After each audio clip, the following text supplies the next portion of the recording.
Hello students and welcome to your English language class. Today we'll be reading yet another poem from your textbook Beehive, and the title of this poem is A Legend of Northland, and it's written by the famous poetess Phoebe Carey. Now in this poem the poetess tells us a story.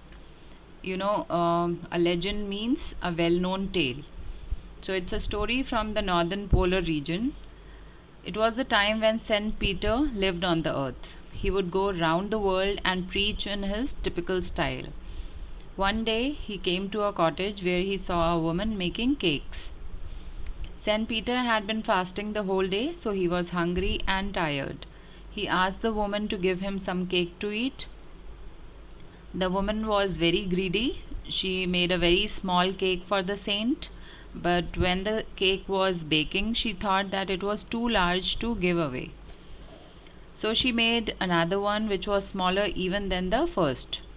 But when it was ready, she thought that it was also too big to be given.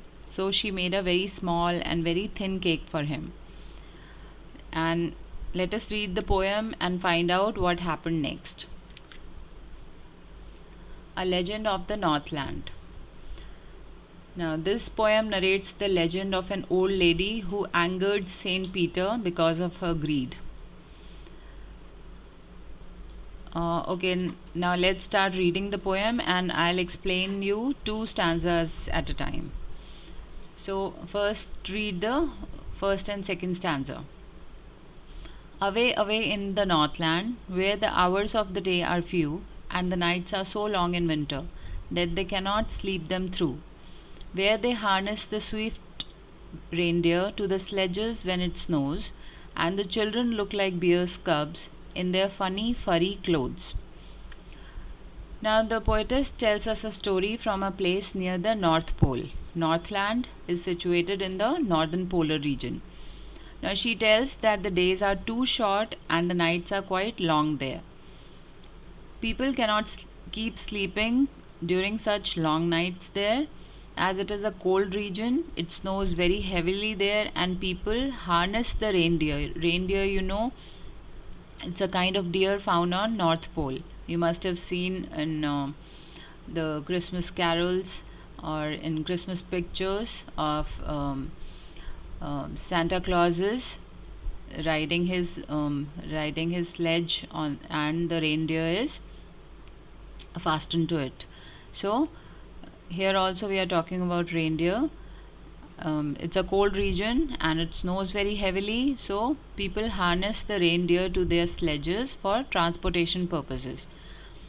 Now children in these places wear fur clothes to brave the chill weather and they look like the bear's cubs.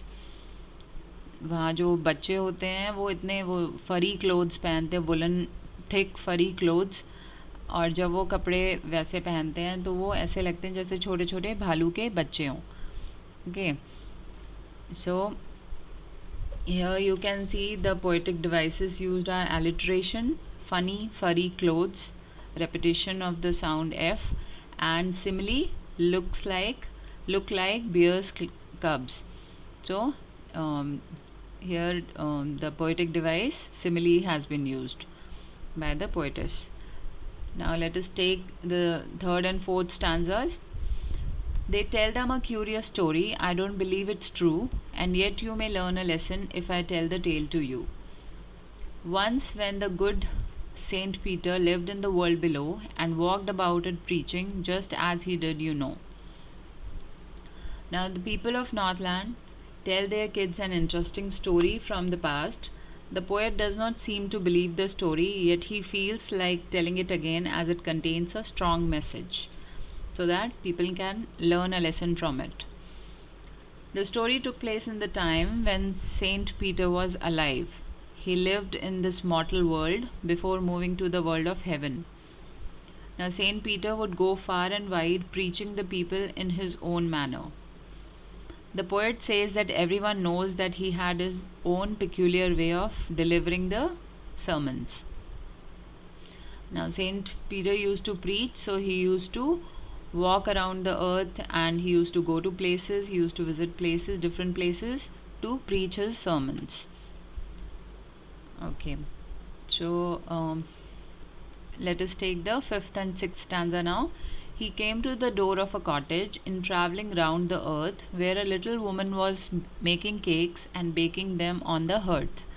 And being faint with fasting, for the day was almost done, he asked her from her store of cakes to give him a single one.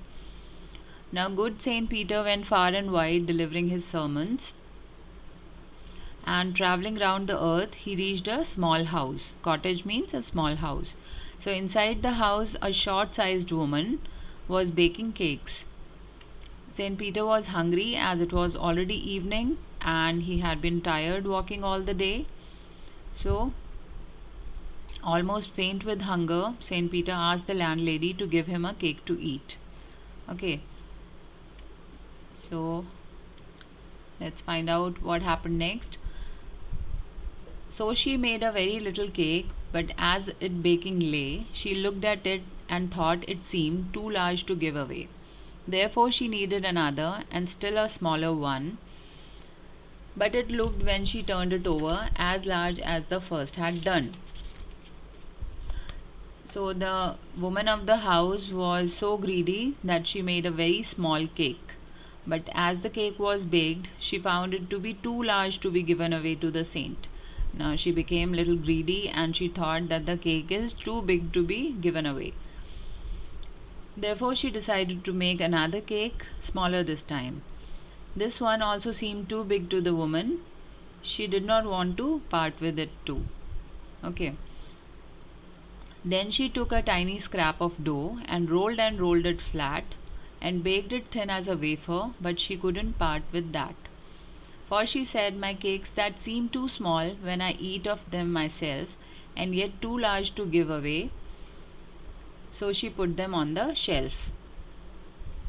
Now, this lady did not want to give a big sized cake to the saint, so she took another small amount of dough, rolled it flat, and baked it in oven as thin as a wafer. But she was so mean and so selfish that she was not ready to give even that much to the saint. She thought that these cakes were too small for her to eat, but they were too big to be given away to others.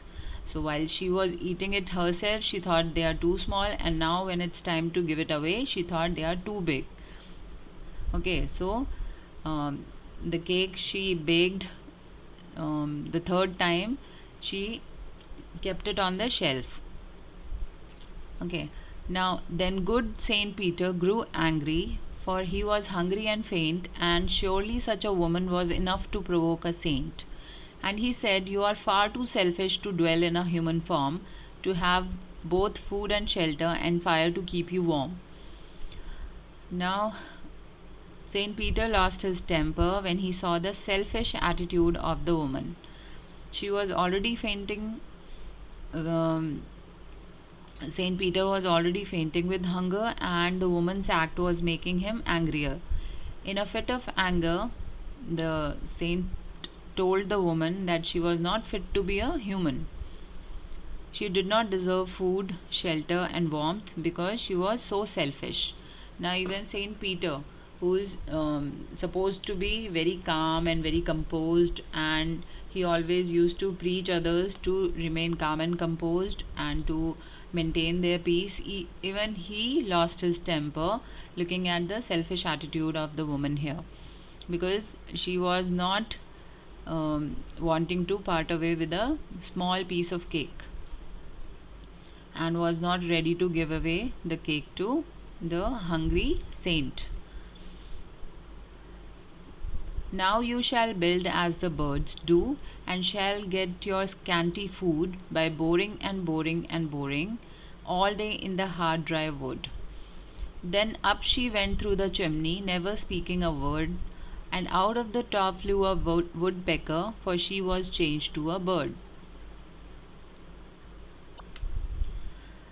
Now Saint Peter became angry and he cursed the woman to be converted into a bird.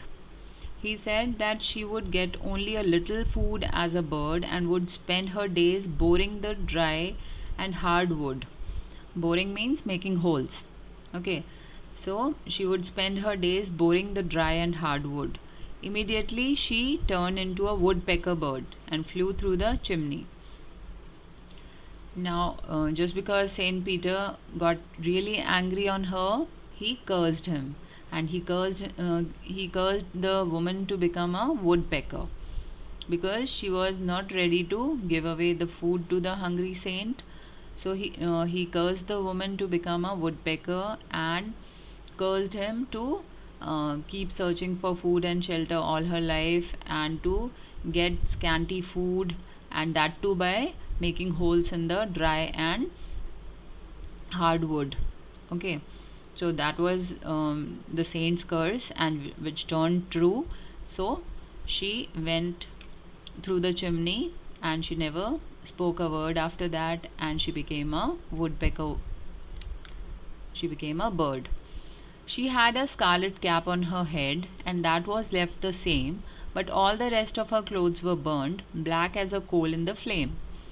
And every country schoolboy has seen her in the wood, where she lives in the trees till this very day, boring and boring for food. Now, as the woman was wearing a red colored, scarlet means red color, bright red colored cap at the time when she was baking cakes. So, after the saint's curse, she was changed into a bird and flew through the chimney. Now, as a result, all her clothes burnt and turned black. Only her bright red colored cap retained its color. So the poet here is referring to the physical appearance of a woodpecker, which has a black plumage except a small red patch over its head. You must have seen a woodpecker. If not, just Google and see the picture of a woodpecker. You will see the red patch over its head and the black plumage. So the poet goes on to say that even the school kids have seen that bird which lives in the trees and spends its days boring the dry and hard wood to get its food. So everybody has seen that how the woodpecker keep on making holes in the dry and hard wood all the day just to get some food. Okay, so now this was the curse of Saint Peter which turned true, and this was the punishment that the woman got for being so mean and so selfish. Now, a ballad is a song narrating a story in short stanzas. Ballads are a part of folk culture or popular culture and are passed on orally from one generation to the next. A legend of the Northland is also a ballad. तो ये जो थी एक, it was a story but it has been written in a form of a poem, so it becomes a ballad. ठीक है, तो ये हमने जो you can say we read a story also, we learned a message through this that we shouldn't be so mean and so selfish. We must always share our things and we must help the needy people, and we must be kind towards other. We must show humanity, as we have been given birth as a human, so we must retain our humanity in our hearts. So this was the old traditional story of the Northland, which has been written in the poem form, and I hope you have understood this poem well. So you have to write this poem very beautifully in your fair notebook, and you have to write a short summary or analysis of this poem, and you have to write the question answers too, and you have to submit your work by 3 p.m. tomorrow. Thank you for watching this video.